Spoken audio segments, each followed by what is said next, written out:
Stars and stars. I wonder why some stars twinkle bright and others not. I wonder what prevents them from twinkling. Is it because of the distance?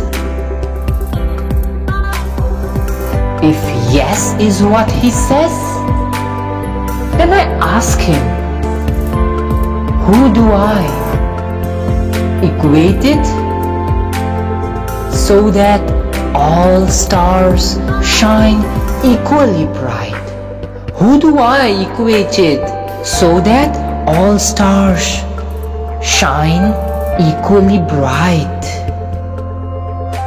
Shine equally bright.